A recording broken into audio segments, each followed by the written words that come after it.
PTC news देख रहे सभी दर्शकों का स्वागत है। मैं सुमन कश्यप आपके साथ हाजिर आपके सामने प्रदेश की तमाम बड़ी खबरों को लेकर बुलेटिन की शुरुआत करेंगे, लेकिन पहले नजर डालते हैं हेडलाइंस पर।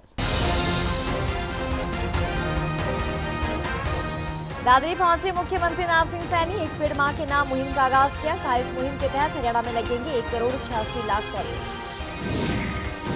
मुख्यमंत्री नायब सिंह सैनी ने लोगों को प्लास्टिक के दुष्प्रभाव बताए, प्लास्टिक का यूज न करने की अपील भी की। मुख्यमंत्री सैनी ने 5 इलेक्ट्रिक बसों को हरी झंडी दिखाई। कहा प्रदेश के 11 नगर निगमों को 375 बसें देने का वादा। 9 निगमों को 45 बसें दी जा चुकी हैं। जींद के सरकारी अस्पताल में सरल पोर्टल की सेवाएं ठप। पिछले 10 दिनों से नहीं चल रही सरल पोर्टल की वेबसाइट। जन्म मृत्यु प्रमाण पत्र के लिए आमजन भारी परेशान। भाजपा प्रदेश कार्यालय में संकल्प से सिद्धि कार्यशाला का आयोजन। शिक्षा मंत्री महिपाल ढांडा मौजूद रहे। कहा पीएम मोदी के नेतृत्व में भारत विश्व गुरु बन चुका है।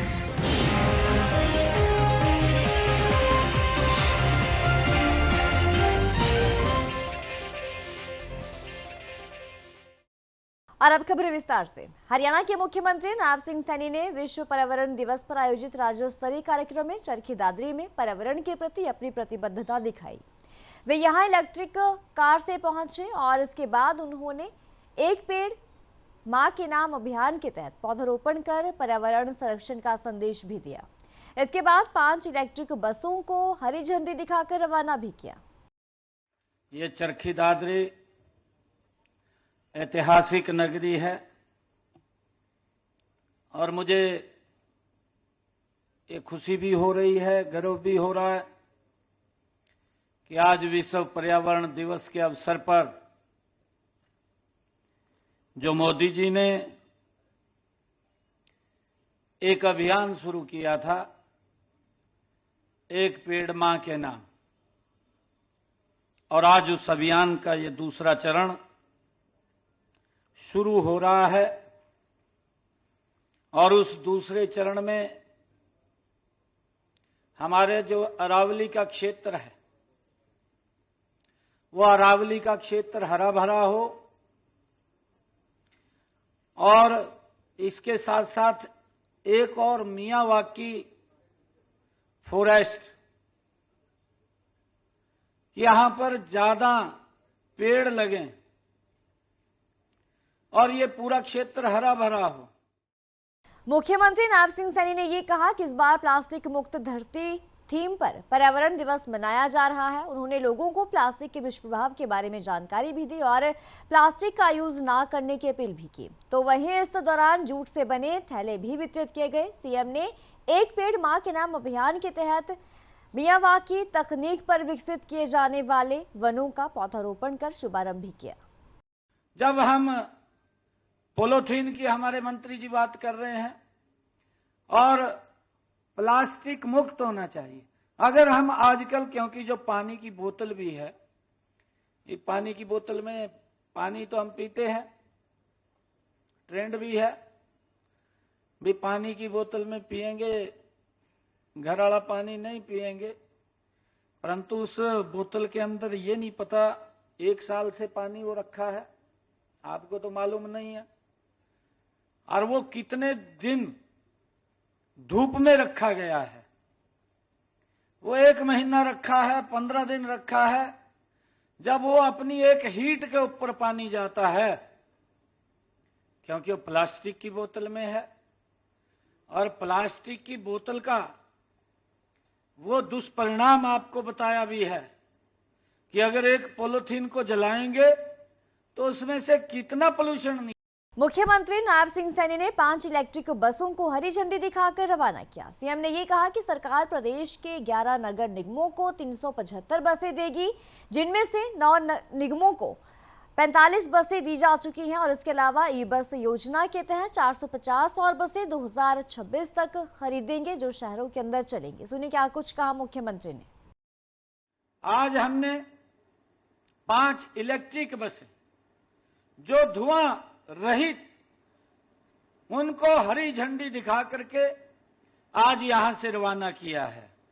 हमने पिछले दिनों अपने संकल्प पत्र में कहा था कि हम 11 नगर निगमों में हरियाणा प्रदेश के अंदर जो शहर के अंदर चलने वाली बसें हैं, जिनको लोकल बसें कहते हैं, वहां पोल्यूशन ना हो, शहर के अंदर पोल्यूशन कम मात्रा में हो। हमने ये टारगेट रखा था कि हरियाणा प्रदेश के अंदर 11 नगर निगमों में हम 375 इलेक्ट्रिक बसें देंगे। आज उसकी हमने ये पिछले दिनों शुरुआत की है।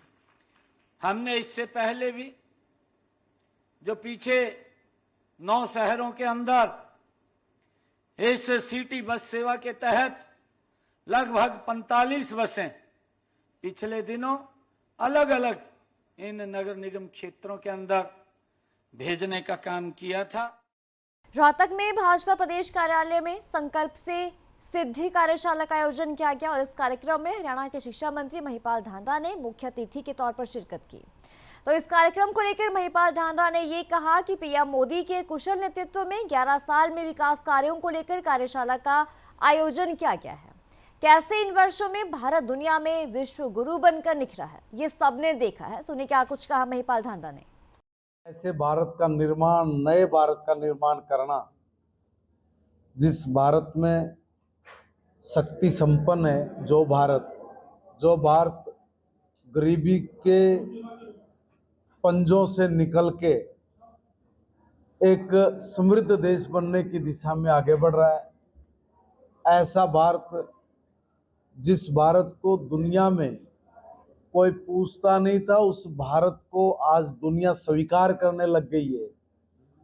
और भारत का जो विचार है वो ऐसा संपूर्ण विचार है जिसको लेके दुनिया आज भरोसा करती है भारत पे कि ये ऐसा देश है, ऐसा मुल्क है जो सारी दुनिया का मार्गदर्शन करने की ताकत रखता है। अगर कभी कोई वर्ल्ड की एक सरकार बनी तो उसका कौन नेतृत्व कर सकता, जो इस तरह के सवाल दुनिया में बुद्धिजीवी लोगों के बीच में उठ रहे हैं, तो उनके पास एक ही प्रश्न है कि उसका भारत नेतृत्व कर सकता है, क्योंकि भारत का विचार बहुत स्ट्रॉन्ग है। आज 2 सहेलियों की प्रेरणादायक कहानी हम आपको बताने जा रहे हैं, जिन्होंने विपरीत परिस्थितियों में परिवार का पालन पोषण करने का बेड़ा उठाया। अब वो खुद भी लखपति बनी हुई हैं और उसके साथ साथ अन्य 1 दर्जन से ज्यादा महिलाओं को भी रोजगार दे रही हैं। 2 सहेलियां जिनका नाम शरणजीत कौर और राजवंत कौर है, दोनों कुरुक्षेत्र के नजदीक लगते गांव में रहती हैं।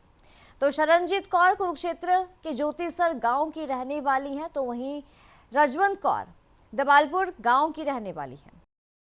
सर, हम अन्नपूर्णा कैंटीन में जितनी भी लेडीज लगी हुई हैं वो सभी स्वयं सहायता समूह से जुड़ी हुई हैं। हमारे गांव में हरियाणा राज्य ग्रामीण आजीविका मिशन के तहत ग्रुप बनते हैं लेडीज़ के, तो समय समय पर उन ग्रुपों को कोई ना कोई काम या कारोबार करने की ट्रेनिंग दी जाती है, छोटे छोटे लघु उद्योग करने की ट्रेनिंग। तो मैंने जैसे अपने पहले इंटरव्यू में भी बताया था, रजवंत कौर और मैं IHM में होटल मैनेजमेंट की ट्रेनिंग हुई थी बबोली गांव में, वहाँ पे मिले थे सर। हमने तब ये काम की शुरुआत की थी। उससे पहले मैंने बहुत काम करने की कोशिश की, जैसे निटिंग मशीन लगाने की भी, या घर की मेरी कपड़े की भी दुकान थी। लेकिन कोरोना काल में वो सभी काम जैसे बंद हो गए। निटिंग का काम सीजनल था और दुकानदारी में भी उधार है, ये है, तो बहुत सारी ऐसी दिक्कतें थी। तो उसके बाद हमने कुछ अलग से करने की सोची, क्योंकि खाना बनाना एक रुचि होती है लेडीज़ की। तो हम दोनों ने मिलकर ये खाने का काम आज से 4 साल पहले तकरीबन शुरू किया था। जींद के सरकारी अस्पताल में सरल पोर्टल की सेवाएं ठप हो चुकी हैं। पिछले 10 दिनों से सरल पोर्टल की वेबसाइट जो है वो नहीं चल रही, जिसकी वजह से लोग काफी ज्यादा परेशान नजर आ रहे हैं। जींद के सरकारी अस्पताल में जन्म मृत्यु प्रमाण पत्र में कार्यरत सुनील डीलिंग कर्मचारी ने ये कहा कि पिछले 10 दिनों से जन्म मृत्यु प्रमाण पत्र की वेबसाइट जो है वो बंद पड़ी है, जिसके चलते आमजन काफी ज्यादा परेशान है। उन्हें काफी ज्यादा परेशानियों का सामना करना पड़ रहा है। प्रतिदिन जींद के सरकारी अस्पताल में जन्म मृत्यु प्रमाण पत्र के लिए 20 से 25 लोग आते हैं, लेकिन सरल पोर्टल ना चलने की वजह से ये लोग काफी ज्यादा परेशान हैं। यहाँ मैं अपने पुस्तक का जन्म प्रमाण पत्र बनवाने के लिए एक सप्ताह से चक्कर लगा रहा हूँ यहाँ के, लेकिन ये बोलते हैं कि ये पोर्टल नहीं चल पा रहा है, इसलिए मैं यहाँ परेशानी आती है। लगभग 20 किलोमीटर दूर से चल के आते हैं और वापस चले जाते हैं। इसके कारण मतलब हमारे को नहीं परेशानी होती है आने जाने में। और ये जो पोर्टल चलेगा तो प्रमाण पत्र हमें मिल पाएगा। हरियाणा पोर्टल है जो स्लो चल रहा है, जिसके कारण है ना काम बाधित हो रहा है। और यही आग्रह है कि ये पोर्टल चल जाए ताकि पब्लिक जो दुखी हो रही है उनको सेवाएं दे पाए। कितने दिनों से? लगभग 10 दिन से स्लो चल रहा है, बहुत ज़्यादा स्लो है, जिसके कारण है ना एक दिन में मैक्सिमम 2 या 3 ही आवेदन कंप्लीट हो पाते हैं। और जबकि एक दिन में है ना पोर्टल अगर सही चले तो लगभग 50 एप्लीकेशन रिजॉल्व हो जाएंगी। कौन सा काम इस पोर्टल में किया जाता है? ये जन्म और मृत्यु के जो जन्म रिकॉर्ड है उसमें बच्चों के नाम दर्ज करने हैं, संशोधन की फाइलें हैं, और उसके अलावा जो मृत्यु प्रमाण पत्र जारी करने होते हैं उन सभी का रिकॉर्ड है ना ऑनलाइन अंत्योदय सरल पोर्टल के माध्यम से ही सरकार सेवाएं दे रही हैं। और अभी स्लो चलने की वजह से है ना काम थोड़ा बाधित हो रहा है इसके कार्यालय। तो लोगों को परेशानी आ रही है? परेशानी यही आ रही है सर, वो कई बंदे ऐसे हैं जो डेथ की करेक्शन करवा रहे हैं, वो कह रहे हैं कि हमारा ना जो ये दीनदयाल वाले प्लान है उसमें अप्लाई करना है। तो 40 से 42 डिग्री तापमान में आप घरों से बाहर निकलने के बारे में सोच भी नहीं सकते। अगर आप घर से बाहर निकलेंगे तो आपको गंभीर समस्याओं का सामना करना पड़ सकता है, क्योंकि इस समय उत्तर भारत में चिलचिलाती गर्मी पड़ रही है और डॉक्टर भी खुद कहते हैं कि 12 से 4 बजे के बीच चिलचिलाती गर्मी में बाहर ना निकले, वरना आपको इससे गंभीर परिणाम भुगतने पड़ सकते हैं। तो इसी बीच बाबा राजेंद्र राठी आग के बीच कठोर तप कर रहे हैं। उनके तप के दौरान ऑपरेशन सिंदूर में सेना को कामयाबी मिली और इस तप से अध्यात्म और आस्था से ही सनातन को बल मिलता है, उनका ये कहना है। इस बार मेरी जो इच्छा थी वो ये थी कि हमारे देश के ऊपर, हमारे बच्चों के ऊपर पहलगाम गांव में जो हमला हुआ है उसका हम सीमा पे जाकर तो नहीं लड़ सकते, सीमा पर तो हमारे जवान लड़ रहे हैं, लेकिन संत समाज और एक भारतीय नागरिक होने के नाते मेरे मन में एक भावना उठी कि क्यों ना मैं अपने सैनिकों के लिए, अपने देश के लिए और मातृभूमि के लिए यहाँ पर बैठकर तपस्या करूँ। और मैंने 42 दिन का एक वो लगाया, व्रत लगाया कि मैं 42 दिन यहाँ पर अग्नि तपस्या करूँगा और इस 42 दिन के अंदर अंदर मैं पाकिस्तान को और जो हमारे देश के दुश्मन हैं उनको जवाब देना चाहता हूं भगवान से प्रार्थना करके। और वो मेरी प्रार्थना भगवान ने स्वीकार की है और उसके दौरान, हमारी तपस्या के दौरान ऑपरेशन सिंदूर हुआ, जिसमें मतलब दुश्मनों को कड़ा जवाब दिया गया। तो मेरी इच्छा यही है कि जो भारत देश के ऊपर आक्रमण करेंगे उन्हें हम धार्मिक क्रियाओं से और शारीरिक क्रियाओं से और हमारी सरकार ज्ञान विज्ञान से उनका जवाब देती रहे। यमुनानगर धीरे धीरे क्राइम सिटी में तब्दील होता जा रहा है। आए दिन कोई ना कोई बड़ी वारदात सामने आ ही जाती है, लेकिन पुलिस सिर्फ नाकों तक ही सीमित है। पुलिस जगह जगह नाके लगाकर चेकिंग अभियान तो चला रही है, लेकिन आए दिन बदमाश किसी ना किसी बड़ी वारदात को अंजाम दे रहे हैं। ताज़ा मामला यमुनानगर के शहीद भगत सिंह चौक के पास हुआ और इस इलाके में देर रात तक चहल पहल रहती है, लेकिन रात 10 बजे के करीब कार्तिक नाम युवक एक एटीएम में पैसे जमा कराने के लिए पहुंचा था। कार्तिक के अनुसार जैसे ही वो एटीएम में पहुंचा तो पैसे जमा कराने लगा और ऐसे में तभी युवक उसके पीछे आए, एटीएम में दाखिल हुए। एक युवक ने पिस्तौल निकालकर कार्तिक से सारे पैसे उसको देने की डिमांड की और लूट के बाद वहां से रफू चक्कर हो गए। अभी 10:30 के करीब में कैश जमा करवाना था, कल इंस्टॉलमेंट थी। तो जैसे ही मैं एंटर हुआ, मैंने अकाउंट नंबर वगैरह डाला, तो इतने में मतलब अभी कैश डालना ही था, मेरे हाथ में था, मेरा फ़ोन भी हाथ में था। इतने में 2 लड़के आए, उन्होंने ऐसे ही पूछा कैश जमा हो रहा है। इतने में उसने रिवॉल्वर निकाल ली, बंदूक मेरे तान दी, कह रहा उसने कैश छीन लिया, फ़ोन वगैरह ले लिया। तो और कह रहा फिर मेरा जेब में हाथ डाल के पर्स और एक्टिवा चाबी ले दी, कह रहे कुछ करा तेरे को गोली मार देंगे। मैंने कहा तो फ़ोन पैसे ले जा, फ़ोन तो दे जा।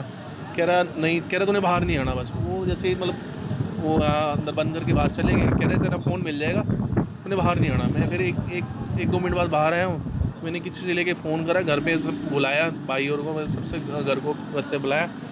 तो इतने में उन्होंने आगे देखा फ़ोन वगैरह तो मिल गया, लेकिन पैसे और मेरा पर्स लेके चले गया। 16,000 रुपये थे। सब ये देखो ना, मतलब इतने नाके भी लग रहे हैं, फिर भी ऐसी वारदात हो रही ना। यहाँ पर कोई गार्ड भी नहीं था उस टाइम पर, अगर गार्ड होता तो शायद कुछ हो सकता था।